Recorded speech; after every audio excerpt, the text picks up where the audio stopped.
बंदी छोड़ सतगुरु रामपाल जी भगवान की जय हो। परमपिता परमात्मा सारी सृष्टि के रचनहार, कुल मालिक, असंख्य ब्रह्मांडों के स्वामी, जगत गुरु, तीनों लोकों में प्रवेश करके सबका भरण पोषण करने वाले संत श्रोमणी सतगुरु रामपाल जी परमेश्वर जी के चरण कमल में हम सभी सत्सेवक भाई बहनों का कोटि कोटि दंडवत प्रणाम। और लाइव वीडियो देख रहे आप सभी भाई बहनों को हम सभी की तरफ से प्यार भरा सत साहिब। भाई और बहनों, दया परमपिता परमात्मा की, जिनके आशीर्वाद से एक बार फिर आप और हम सभी सत्सेवक भाई बहन सोशल मीडिया पर साथ संगति के माध्यम से अपने विचारों को लेके परमात्मा के सत्संगों को आधार बना के एक दूसरे के सामने रूबरू हैं। और पिछली पीढ़ी में सतगुरु रामपाल जी भगवान की ये विशेष मेहर है, ये विशेष दया है उनकी आत्माओं पे, जो परमेश्वर अपनी आत्माओं को ज्ञान आधार से मजबूत करने के लिए सात संगतियों के माध्यम से एक दूसरे को जोड़े हुए हैं। और निरंतर भगत आत्माएं एक दूसरे के सहयोग से ज्ञान को आधार बना के भक्ति मार्ग में आगे बढ़ती जा रही हैं। तो आज एक विशेष न्यूज़ थी जो आज नहीं तो कल घटित होनी थी, क्योंकि परमात्मा कहते हैं कि राम धारा और राजधारा, इनसे ना कोई बच पाया है और ना कोई बच पाएगा। तो बरवाला कांड 2014 आप सभी जानते हैं। जिस बरवाला कांड को करवाने में वैसे मुख्य भूमिका तो काल भगवान की थी, लेकिन काल भगवान साक्षात प्रकट नहीं होता है। वो साक्षात प्रकट होकर अपना कोई काम नहीं करता है। वो दूसरी आत्माओं में प्रवेश करके या उनके अंदर कुप्रेरणा करके वो अपना काम निकलवाता है। तो 2014 से पहले ही इस काल भगवान ने सतलोक आश्रम मैनेजमेंट हरियाणा यानी पूज्य गुरुदेव सतगुरु रामपाल जी भगवान के कलयुगी परिवार को अपना मोहरा बना लिया था बरवाला कांड के लिए। उस परम संत को, उस मार्ग को जो वे आगे लेके जा रहे थे, उसको अवरुद्ध करने के लिए। क्योंकि एक परमेश्वर की वाणी है कि जब तक हंसा हमरी आना, काल लगे ना तेरा बाणा। गुरुदेव कहते हैं जब तक भगत मेरी आन कान में, अर्थात मेरी मर्यादा में रहेगा, मेरे नियमों में रहेगा, गुरु को परमात्मा मान के भक्ति करेगा, तो काल उसको ठग नहीं सकता, काल उसको तोड़ नहीं सकता, काल उसके माध्यम से अपना काम निकलवा नहीं सकता। तो 2014 बरवाला कांड इसी बात का एक जीता जागता प्रमाण है कि काल भगवान ने गुरुदेव के कलयुगी परिवार को, जिसमें उनके बेटा बेटी, भाई बंधु, रिश्तेदार, जवाई और कुछ स्टेट कोऑर्डिनेटर थे, जिनको मोहरा बनाया। क्योंकि इन सभी लोगों की मर्यादा टूटी हुई थी। ये सभी लोग सतगुरु को मानुष मानते थे और चापलूसी सतलोक आश्रम बरवाला में पूज्य गुरुदेव जी के छोटे कलयुगी भाई महेंद्र भगोड़े की करते थे। जैसा महेंद्र इनको दिशा निर्देश देता था, गुरुदेव से ज्यादा ये उनकी बातों को महत्व देते थे, जिसके चलते परमात्मा की मर्यादाओं से ये दूर थे। काल भगवान ने इन सभी आत्माओं को मोहरा बनाया और आज आप देख ही रहे इन्होंने संगत को कहां से कहां पहुंचा दिया है। कहां संगत बेचारी परमात्मा की गोद में बैठी हुई थी और कहां पिछले 7 वर्षों से इन्होंने संगत और परमात्मा के बीच में सैकड़ों कोस की दूरी पैदा कर डाली है। और बरवाला कांड करवाकर जो कुछ लोग आज तक वांटेड बने घूम रहे थे, जिनमें मुख्य जो भगोड़ा है मुकदमा नंबर 428 में मर्डर के केस में, वो है सतगुरु रामपाल जी भगवान का छोटा कलयुगी भाई महेंद्र। उसके बाद में नंबर आता है संजय खानपुर वाला, जो कि गुरुजी की कलयुगी बेटी मंजू का पति है। और भी बहुत सारे लोग हैं, कुछ लोग अभी अंदर हैं, कुछ लोग बाहर हैं, भगोड़े की भूमिका में हैं, लेकिन मुख्यतः ये 4-5 लोग ही थे, जिनमें से कुछ लोग तो बरवाला कांड के दौरान ही पकड़े गए थे, कुछ लोग बाद में पकड़े गए जो अभी बाहर जमानत पे घूम रहे हैं। तो आज ऐसा ही एक व्यक्ति पुलिस के हत्थे चढ़ गया है, जो पिछले 7.5 साल से भगोड़े की भूमिका निभा रहा था, यानी मंजू का पति संजय खानपुर वाला रिटायर्ड फौजी, जो आश्रम में सतगुरु रामपाल जी भगवान का बॉडीगार्ड बन के घूमता था, उनका गनमैन बन के घूमता था और पिछले 7 वर्षों से संगत के दान पे हराम के टूक तोड़ रहा था। दास ने उसको सलाह भी दी थी 1-2 बार, वो जयपुर आया था दास से मिलने के लिए। हालांकि दास को उसने काफ़ी कुछ भला बुरा कहा, लेकिन हमें तो कोई फर्क पड़ता नहीं इन सब बातों से। तो उसने कहा था कि मुझे 12,000 रुपये मुझे तनख्वाह मिलती है संगत की तरफ से। तो दास ने कहा, रे नालायक, तू काहे की तनख्वाह ले रहा है? तू हट्टा कट्टा आदमी, मजदूरी कर, कहीं टोकरी गेर, 40-45 साल की तेरी उम्र है, तू क्यों संगत के टुकड़ों पे पल रहा है? और तू खुश होके मेरे को कह रहा है कि मुझे 12,000 रुपये मुझे तनख्वाह मिलती है, जैसे तू लोगों के घर में जाकर तू उनके खेतों के अंदर हल चला रहा हो। तो पुण्यात्माओं, हराम के खाने वाला कब तक बचेगा? आज नहीं तो कल पकड़ा तो जाना ही था। परमात्मा के दोषी हैं ये लोग, कब तक छुपते फिरेंगे, कब तक भागते फिरेंगे? तो देर सवेर बाकी लोगों का भी नंबर आएगा, इसमें कोई दो राय नहीं है। आज संजय खानपुर वाले का नंबर आया है। अब बेटे की अच्छे से जो है उसकी खातिरदारी होगी जवाई राजा की, जैसे जवाई राजा की ससुराल में खातिरदारी होती है ना, चावल बनाते हैं, फिर घी डालते हैं, फिर बूरा डालते हैं, सास उसके पास में बैठ जाती है हैं। अब वो पुलिस वाले सास बन के उसके पास बैठेंगे और ढंग से उसका जो रिमांड जिसको हम कहते हैं ना, अब अच्छे से होगा। अब क्योंकि 7 साल से जितना संगत का खाया है वो परमात्मा निकालेगी पीगा। तो हम आगे बढ़ेंगे, क्योंकि एक पीला पर्चा सतलोक आश्रम मैनेजमेंट हरियाणा वालों ने उसी विषय पे अभी शाम को 7 बजे भेजा है। बताओ, 7 बजे भी गुरुजी तो बिल्कुल हाजिर जवाब रहते हैं इनके लिए।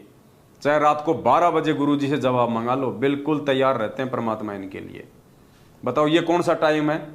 देखो ऊपर टाइम लिखा हुआ है, ये देखो इधर, समय 7 PM। बताइए, और तारीख कितनी? आज ही आया है 23 जून 2022, यानी आज की डेट है। अभी तकरीबन 2 घंटे पहले आया है 7 बजे, जबकि जेल 4:30-5 बजे ही बंद हो जाती है। लेकिन 7 बजे का इन्होंने ये पर्चा भेजा है कि 7 बजे संत रामपाल जी महाराज जी ने हिसार जेल से सर्व संगत के लिए एक स्पेशल फरमान भेजा है। तो फरमान आपको एक बार पढ़ के सुना देते हैं। और पकड़ाने वाले भी मैनेजमेंट के ही लोग हैं। दास ने आपको एक बार कहा था पुण्यात्माओं कि मैनेजमेंट के अंदर 3-4 गुट बने हुए हैं। मैनेजमेंट में 3-4 खेमे बने हुए हैं, और इन लोगों ने केवल संगत को मोहरा बना के धर्म को धंधा बना रखा है। इन्हें भक्ति से, ज्ञान से कोई मतलब नहीं है। ये यदि ज्ञान प्रचार करवाते हैं तो सिर्फ अपने स्वार्थ के लिए करवाते हैं कि ज्यादा से ज्यादा लोग नाम दीक्षा लेंगे तो ज्यादा से ज्यादा हमारे पास ज्योति, दान और पाठ का पैसा आएगा। वरना इन लोगों को कोई मतलब नहीं है दुनिया में ज्ञान फैलाने का। अगर इनको खुद को ज्ञान होता, अगर इन मैनेजमेंट वालों को, सतलोक आश्रम वालों को, गुरुजी के परिवार वालों को अगर खुद को ही ज्ञान होता, आध्यात्मिक ज्ञान होता या कोई सामाजिक ज्ञान होता, पुण्यात्माओं ये बरवाला कांड ही ना होता।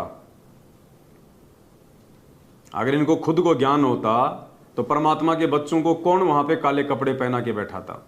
कौन परमात्मा के बच्चों को उनके हाथों में डंडे, लठ, पत्थर, पेट्रोल बम और बंदूक देके पुलिस वालों के सामने मरने मारने के लिए खड़ा करता? तो इनको खुद को ही ज्ञान नहीं, दुनिया को क्या शिक्षा देंगे? ये जितने भी टीवी चैनलों पे इन्होंने सत्संग चलवा रखे हैं, बेचारे भोले भाले भक्तों को मोहरा बना के फ्री के मजदूर पकड़ के जो ये गांव-गांव में जो पुस्तकें बंटवाते हैं केवल अपने धार्मिक धंधे के लिए। इन्हें केवल अपने धंधे से मतलब है, संगत से मतलब नहीं है, इनको दुनिया से मतलब नहीं है, इनको भक्ति और भगवान से मतलब नहीं, इनको केवल पैसों से मतलब है कि बस पैसे मिलते रहें, हमारा काम होता रहे। और दास का ये जो भगोड़ा जो पकड़ा गया है, बरवाला कांड का मुख्य दोषी मंजू का पति संजय खानपुर वाला, मेरा इससे कोई राग द्वेष नहीं है। ना इसने मेरी कोई जमीन हड़प रखी है, ना इसने मेरे कोई पैसे मार रखे हैं, ना मैंने उसकी जमीन हड़प रखी है, ना मैंने उसके कोई पैसे मार रखे हैं। लेकिन जो सत्य है वो कहना हमारी सेवा है। ये परमात्मा का दोषी है, इसलिए पूरी संगत का दोषी है ये। और 7.5 साल से संगत के दान पे हराम के टूक तोड़ रहे थे ये। आज ये पकड़ा गया है देर सवेर, क्योंकि कहते हैं ना कि परमात्मा के घर में देर है, अंधेर नहीं है। तो एक न एक दिन सबका नंबर आएगा, और ये समय नजदीक आता जा रहा है। ये परमेश्वर के बाहर आने का भी समय नजदीक आता जा रहा है, और परमेश्वर उसी दिन बाहर आएंगे जिस दिन ये सारे के सारे दोषी, चाहे वो क्रोथा कांड के हों, चाहे बरवाला कांड के हों, ये महेंद्र भगोड़े से लेके जितने भी भगोड़े हैं, जितने भी ये दोषी लोग हैं, जब तक ये लोग सलाखों के पीछे अंदर नहीं हो जाते तब तक परमात्मा बाहर नहीं आने वाले। तो धीरे धीरे एक एक करके सारे भगड़ों का नंबर आ रहा है, सब अंदर जाएंगे, सबकी हड्डियां टूटेंगी।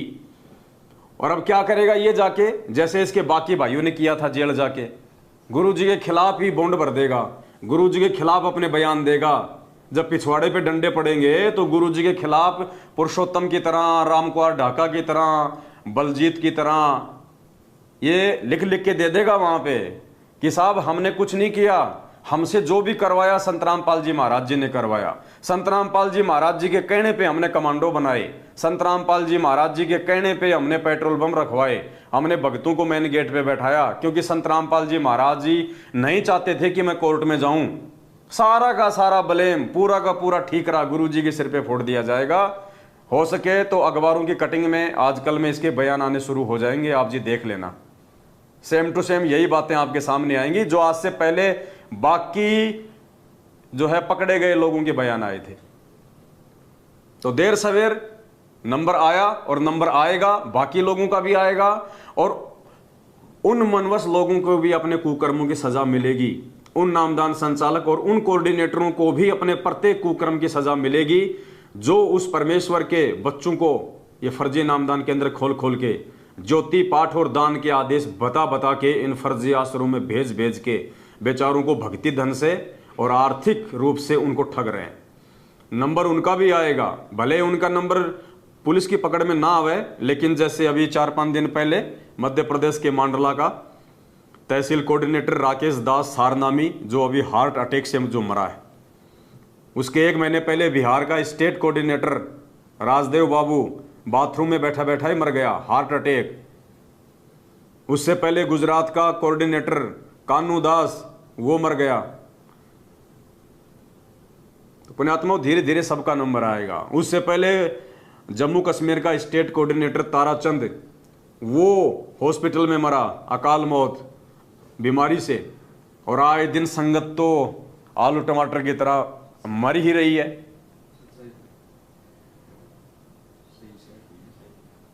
तो पुण्यात्माओं, अब दास आपको थोड़ा सा ये दिखाना चाहेगा, समझाना चाहेगा। ये पीला पर्चा इन्होंने वायरल किया है। जैसे ये संजय खानपुर वाला पकड़ा गया कल, तो तुरंत सतलोक आश्रम मैनेजमेंट हरियाणा ने एक दूसरे के ऊपर शक की दृष्टि डालते हुए कि भाई किसने पकड़ाया, किसने पकड़ाया। तो जो भी व्यक्ति थोड़ा बहुत इनके विरोध में होता है ना, जो इनके इन फर्जी फरमानों को नहीं मानता है और जो इनके साथ में होता है, ये उसी के ऊपर अपने शक की सुई लेके जाते हैं।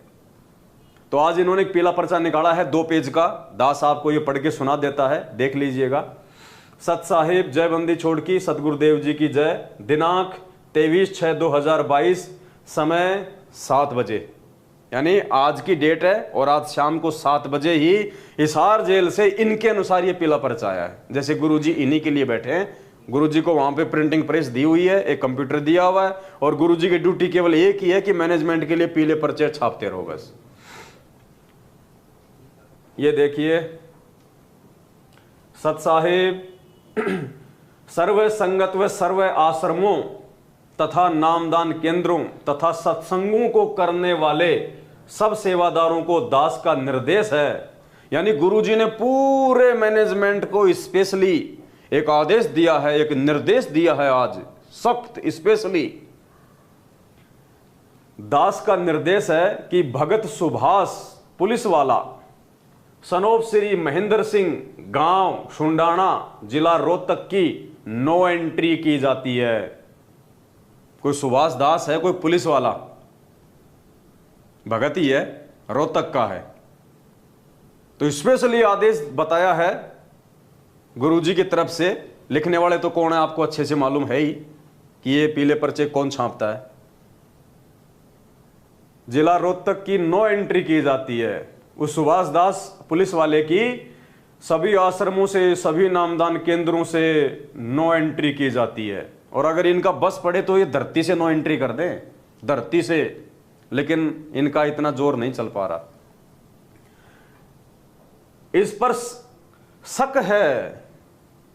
अब बताओ, अरे भगवान किसी पे शक करता है क्या?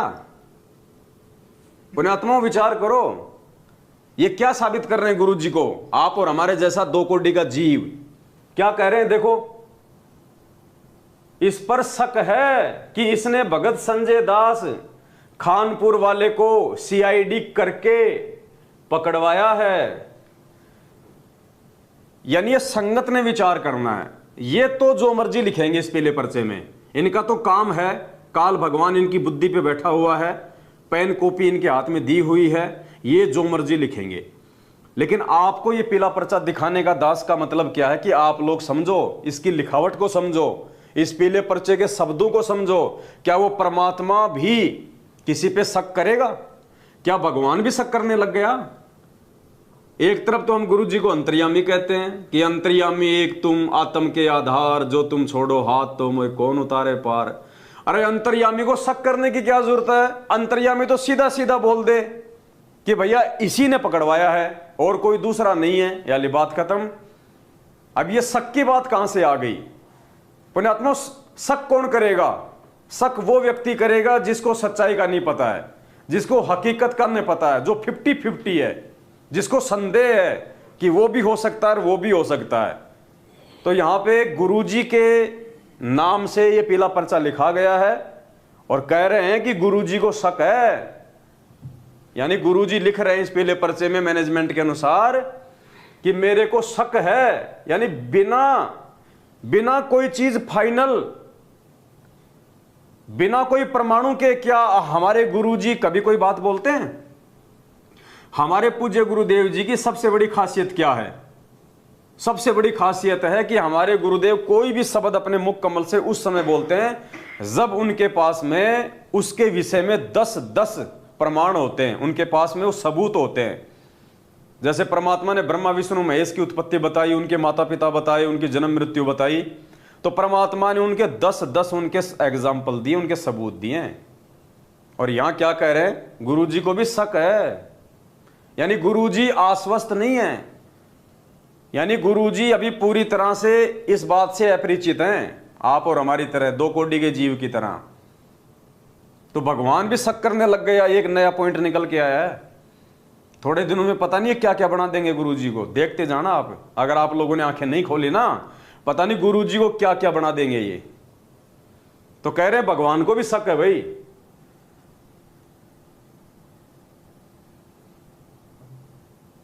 श्री महेंद्र सिंह, गांव सुंडाना, जिला रोहतक की नो एंट्री की जाती है।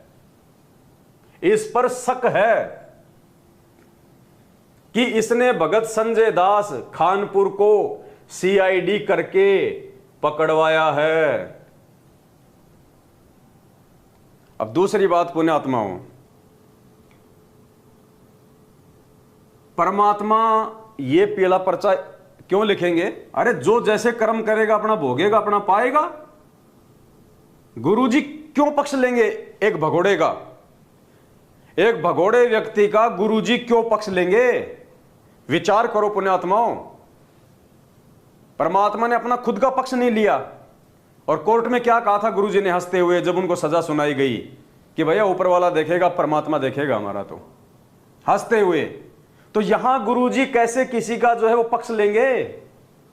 अपने ही एक भगत पे गुरुजी शक कर रहे हैं और अपने एक भगत को जो कि भगोड़ा घोषित है। विचार करो, क्या भगोड़े व्यक्ति का गुरुजी कभी पक्ष लेंगे? अरे जो भगोड़ा है वो भगवान का भगत कहां से हो गया? भगवान का भगत कभी भगोड़ा नहीं हो सकता, क्योंकि भगत कभी कोई गलत काम नहीं करता। और जो गलत काम करता वो जो है वो भगत नहीं होता। और जो भगत होगा वास्तव में वो भगेगा नहीं, वो भगोड़ा नहीं होता। और फिर भी जो व्यक्ति 7.5 साल से पुलिस के आगे बरवाला कांड के बाद में भगोड़ा बन के घूम रहा है, तो सबसे बड़ा दोषी है वो। अगर ये संजय खानपुर वाला, ये मंजू का ये पति, अगर बरवाला कांड में इसका कोई दोष नहीं था, अगर ये दोषी नहीं है, तो इसको भगोड़ा बन के भगने की क्या जरूरत थी? जैसे हमारे गुरुदेव पुलिस के साथ चले गए, ये भी चला जाता। इसको भी अपने गुरुजी पे विश्वास होना चाहिए था, इसको भी अपने भगवान पे विश्वास होना चाहिए था कि भाई ये तो परीक्षा है, जब हमारे गुरुजी नहीं भग रहे तो हम क्यों भगे? देखा जाएगा, हम सत्य हैं, जीत हमेशा सत्य की होती है, आज नहीं तो कल। परमात्मा कभी तो हमारी सुनेगा, जैसा कि पूज्य गुरुदेव जी कहते हैं। तो इसको भगने की जरूरत क्या थी? पुलिस के आगे भगोड़ा बन के, चोर बन के। इसका मतलब ये दोषी है। और दास तो भाई आई विटनेस है, आई विटनेस। मैं तो था बरवाला कांड में, मेरे को भी इन्होंने छोटा मोटा कमांडो बनाया हुआ था वहां पे। तो मुझे तो मालूम है कि बार बार यही आदेश लेके आता था। गुरु जी का आदेश आ गया, भक्तों गुरु जी तुम्हारी सेवा से अति प्रसन्न हैं। हम भूल जाया करते, वाह भाई वाह, आज तो मौज होगी। भक्तों सबको सार नाम मिलेगा, गुरु जी ने बोल दिया है।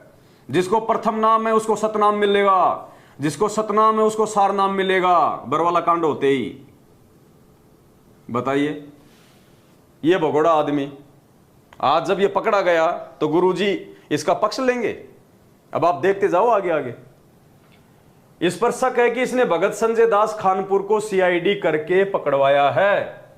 इसी के पुलिस विभाग के व्यक्ति ने तो यहां तक बताया है कि यह सुभाष हिसार से रोहतक इसी शर्त पर बदला गया है, इसने अपने भक्तों को पकड़वाने का वायदा किया है। अब आगे क्या लिखा जा रहा है कि जो इसके साथी भगत हैं, जो पुलिस में हैं, इसके डिपार्टमेंट में हैं, सुभाष के डिपार्टमेंट वाले तो यहां तक कह रहे हैं कि ये पहले हिसार में था ये पोस्टेड, और इसको रोहतक में केवल इसीलिए पोस्टेड किया गया है कि इसने बरवाला कांड के जो भगोड़े भगत हैं उनको पकड़वाने का वायदा किया था हरियाणा प्रशासन को कि आप लोग मेरा जो तबादला है वो हिसार से रोहतक कर दो, और मैं वादा करता हूं कि बरवाला कांड के जितने भी भगोड़े हैं एक एक करके मैं सबको पुलिस को पकड़वा दूंगा। मतलब ये कंफर्म न्यूज बता रहे हैं गुरुजी। अगर ये कंफर्म है तो फिर पुण्यात्मा फिर ऊपर वो शक कौन कर रहा है? फिर शक करने की गुंजाइश कहां रह गई? फिर जब इतना कंफर्म हो गया, इसके डिपार्टमेंट वाले यहां तक बता रहे हैं कि इसका तो प्रमोशन, इसका तो तबादला इसलिए हुआ हिसार से रोहतक में कि इसने भक्तों को पकड़वाने का वायदा किया था, तो फिर शक की बात कहां रह गई? फिर गुरुजी शक क्यों लिखेंगे ऊपर कि हमें शक है? जब इतना बड़ा पुख्ता प्रमाण आ गया सामने, उसी के लोगों ने कह दी ये बात, फिर वो शक की बात यहां पे गुरुजी क्यों करेंगे कि हमें शक है?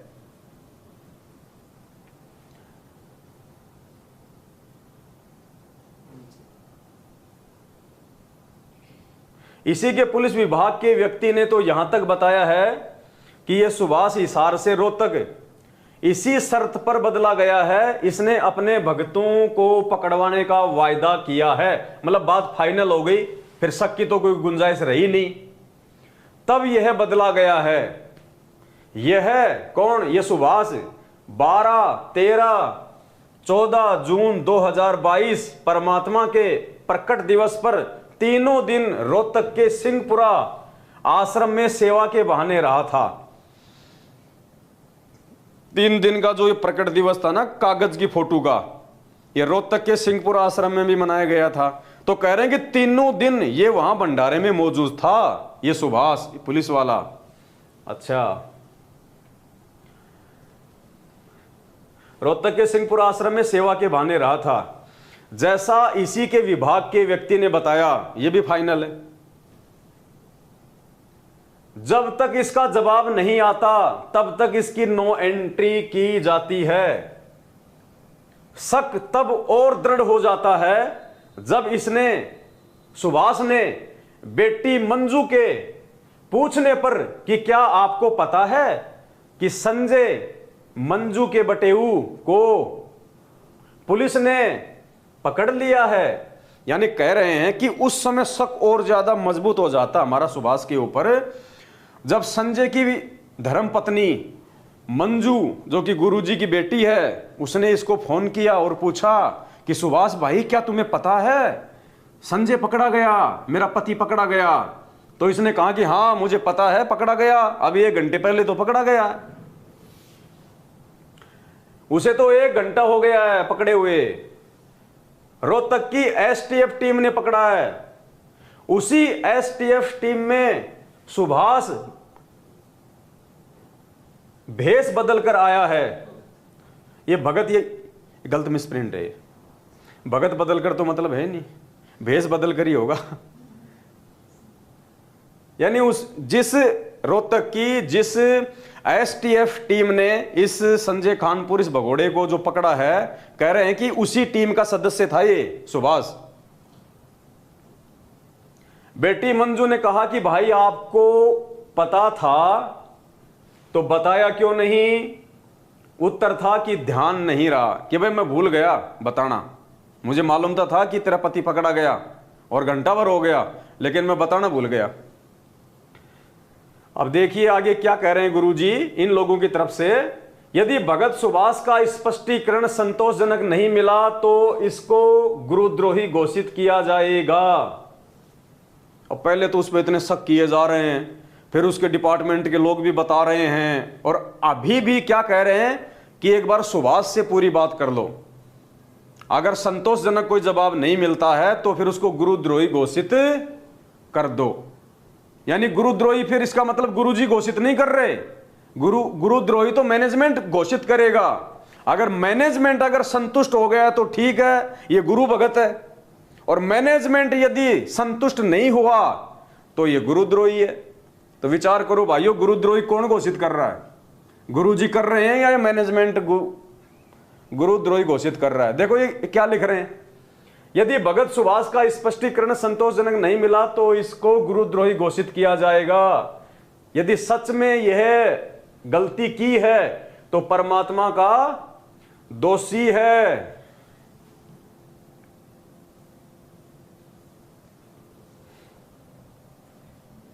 यदि सच में उसने ये गलती की है तो परमात्मा का महा अपराधी है। आस्तीन के सांप का काम किया है। बताओ, भगोड़े को पकड़वा दिया तो आस्तीन का सांप हो गया। गुरु गद्दारों को यदि किसी ने पकड़वा दिया तो ये तो नेक काम है, आज नहीं तो कल ये तो वैसे पकड़े जाते। और मान लो पुण्यात्माओं, अगर इसको ये सुभाष ने नहीं पकड़वाया होता और पुलिस ने ही पकड़ लिया होता तो क्या पुलिस को भी गुरुद्रोही घोषित करते? बताओ, क्या पुलिस को भी गुरुद्रोही घोषित करते? ये किसकी भाषा है ये पहले पर्चों में थोड़ा विचार करो आप लोग। महाअपराधी है, आस्तीन के सांप का काम किया है, अगले आदेश तक इसे संपर्क काटें, इसको मिशन की कोई जानकारी ना दें, मत दो जानकारी, जो काम था वो तो इसने कर दिया, अब बाढ़ में गई तुम्हारी जानकारी, क्यों चाहिए इसको मिशन की जानकारी? और तुम लोग जो शब्द जो ये लिख रहे हो ना कि इसको मिशन की जानकारी ना दें, तुम लोग खुद ही आतंकवादी वाले काम कर रहे हो। अरे अगर तुम भगत हो, तुम्हारा काम अगर विश्व कल्याण का है तो नालायको तुम्हारे मिशन में कौन सी AK-47 बंदूकें बन रही है जिसकी जानकारी हो जाएगी तो बहुत बड़ा नुकसान हो जाएगा। अरे भगत कभी कोई छुपा के काम करता है क्या? भगत कोई आतंकवादी होता है क्या? भगत कोई 2 नंबर का काम करता है क्या जो उसके मिशन की जानकारी हो जाएगी? तुम ज्यादा से ज्यादा क्या करते हो? पुस्तकें छपाते हो, टीवी पे सत्संग चलवा रहे हो, भगतों से दान का पैसा खा रहे हो। अगर तुम AK-47 बंदूकें बना रहे हो जब तो भाई बात अलग है। तो कह रहे हैं इसको मिशन की कोई जानकारी ना दें, जैसे तुमने बहुत बड़ा कोई महाकल्याण का काम छेड़ रखा हो, भक्तों को ज्योति पाठ के नाम पे लूटते रहते हो, साल में 3-4 तुम्हारे दिवस आ जाते हैं, बस ये तुम्हारा मिशन है, ये तुम्हारा काम है। और कौन सा मिशन है भाई तुम्हारा? बताइए। लोगों को ठगने के अलावा, लोगों को लूटने के अलावा, सतगुरु रामपाल जी भगवान के आदेशों की आड़ में, उनके सत्संगों की आड़ में, उनकी पुस्तकों की आड़ में तुम्हारा दूसरा मिशन है क्या जिसकी जानकारी हो जाएगी तो तुम्हें बहुत बड़ा नुकसान हो जाएगा। आगे क्या लिखा है देखो, गुरुजी। नीचे क्या लिखा है फिर? जैसे बाकी लेटर में आता है संत रामपाल दास, यानी लेटर लिखने वाला, यहां क्या लिखा है? गुरुजी। अब गुरुजी खुद लिखेंगे क्या? गुरुजी। इसका मतलब ये पीला पर्चा कोई बाहर लिख रहा है और नीचे लिख रहा फिर वो गुरुजी कि गुरुजी ने भेजा जेल से। अगर कोई जेल से लेटर लिख के भेजेगा तो गुरुजी लिख के नहीं आता, उसका नाम आता है, क्योंकि जेल वालों के लिए गुरुजी नहीं है, जेल वालों के लिए वो एक कैदी है, वो एक मुजरिम है। और जेल से यदि कोई लेटर आएगा तो उसका नाम लिखा हुआ आता है, ऐसे नहीं आता। और आज ये एक लेटेस्ट एक न्यूज है, ये कोई लॉर्ड बुद्धा फाउंडेशन है,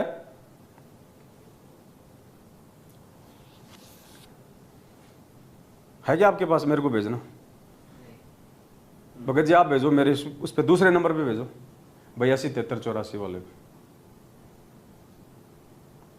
मध्य प्रदेश की कोई संस्था है लॉर्ड बुद्धा फाउंडेशन, आप सब जानते भी होंगे। पहले ये लोग ठीक थे, बीच में फिर इन्होंने खुद भी गुरुजी की जमानत के नाम पे अपना धंधा शुरू कर दिया।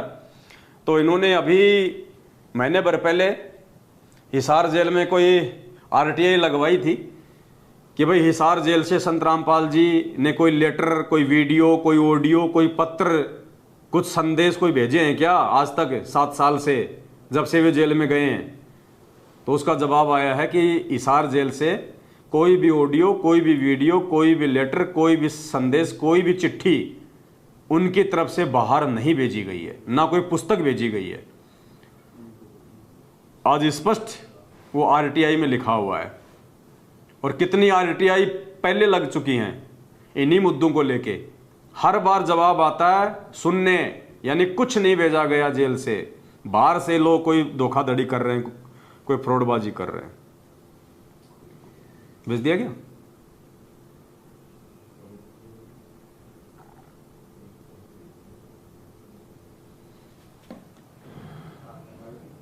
तो ये है वो सुभाष दास पुलिस वाला 2 स्टार, क्या होता है 2 स्टार, सब इंस्पेक्टर है ये रोहतक में।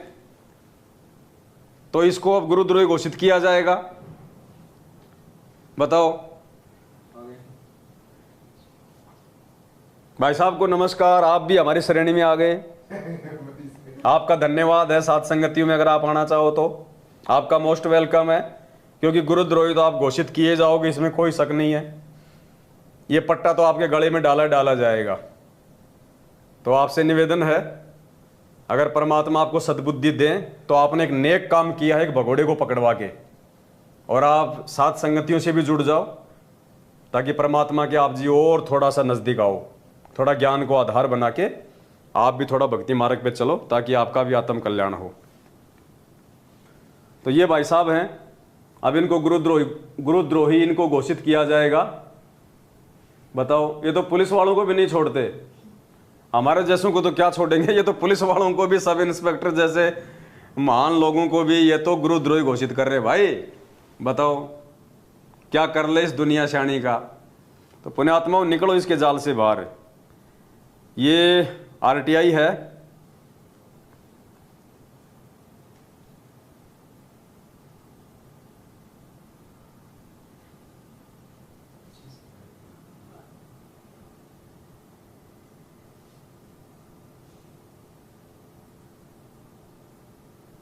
ये दास आपको थोड़ा पढ़ के सुनाएगा। राज्य जन रणजीत पैलेस, सूरजपोल, रतलाम, मध्य प्रदेश, क्रमांक 3165, यानी ये आरटीआई का नंबर है 3165, दिनांक 27 मई 2022, यानी अभी ये तकरीबन 20-25 दिन पहले की है। तो इसमें इन्होंने क्या सूचना मांगी थी जेल से? मांगी गई सूचना, संत रामपाल दास जी केंद्रीय जेल नंबर 2 हिसार में वर्ष 2015 से बंद हैं के द्वारा वर्ष 2015 से अप्रैल 2022 तक की अवधि में संत रामपाल दास जी द्वारा जेल में रहते हुए जेल से बाहर पुस्तक, पैम्पलेट, संदेश, ऑडियो, वीडियो जारी हुए की प्रमाणित प्रतियां। तो सामने इसका ये जवाब लिखा हुआ है आरटीआई में, प्रदान की गई सूचना, कोई पुस्तकें, पैम्पलेट, संदेश, ऑडियो व वीडियो इत्यादि इस कार्यालय द्वारा प्रेषित नहीं किया गया है, इसलिए सूचना शून्य है। यानी आज तक 7.5 साल हो गई, हिसार जेल से संत रामपाल जी ने ना कोई पुस्तक जेल से लिख के भेजी, ना कोई ऑडियो भेजी, ना कोई वीडियो भेजा, ना कोई संदेश भेजा संगत के लिए, ना कोई मैसेज भेजा, ना कोई पर्चा भेजा, ना कोई चिट्ठी भेजी। ये आरटीआई कह रही है गवर्नमेंट डॉक्यूमेंट्स हैं, तुम लोग मूर्ख बन सकते हो, सरकार मूर्ख नहीं होती है। नंबर 2, संत रामपाल जी द्वारा जेल में रहते हुए दिनांक 16/3/2022, 20/3/2022 व 21/4/2022 को जारी संदेश एवं दिनांक 11/3/2022 को डीजीपी राजस्थान जयपुर के नाम पत्र जेल में जारी हुए, उनकी जेल अभिलेख की प्रमाणित प्रतियां, यानी इस पवन दास को पकड़वाने के लिए जो आजकल ये फर्जी लेटर लिए घूमते हैं ना, ये थानों में हमारी साथ संगतियां रुकवाने के लिए कि राजस्थान के डीजी के नाम पे इन लेटर जारी किया है, तो वो भी इन्होंने सूचना मांगी कि राजस्थान जयपुर डीजी के नाम पे कोई लेटर जारी किया गया क्या। तो सूचना आई है कोई संदेश व पत्र इत्यादि इस कार्यालय द्वारा प्रेषित नहीं किया गया, इसलिए सूचना शून्य है। बिल्कुल स्पष्ट कर दिया, सब बकवाद है, सब फर्जीवाड़ा है, सब झूठ है। संत रामपाल जी की तरफ से आज तक ऐसी कोई सूचना, कोई ऑडियो वीडियो पत्र लेटर कुछ नहीं भेजा गया। अब ये गवर्नमेंट कागज है भाई, इनको भी अगर कोई गधा नहीं माने तो फिर तो भाई उसका तो राम ही रखवाड़ा। फिर राज्य जन सूचना अधिकारी कम जेल अधीक्षक केंद्रीय जेल नंबर 2, ये उनके सिग्नेचर हैं, ये है पूरा सिस्टम। ये अब बताओ, आपकी आंखों के सामने है सारा, आरटीआई है, सब कुछ है। तो थोड़े दिनों में भाई साहब का भी पीला पर्चा आ जाएगा, आधा तो आ गया है, आधा और आ जाएगा। अगर इनके जवाब से अगर महेंद्र भगोड़ा संतुष्ट नहीं होता है तो इनको भी गुरुद्रोही घोषित कर दिया जाएगा। तो पुण्यात्माओं, इस काल भगवान के जाल से निकलो, परमात्मा दया करे, सात संगतियों से जुड़ो, मालिक की शरण में आओ। एक ये छोटी सी सूचना थी जो आप सभी भगत भाई बहनों को देनी थी, परमात्मा के आशीर्वाद से आप जियों को दी गई है।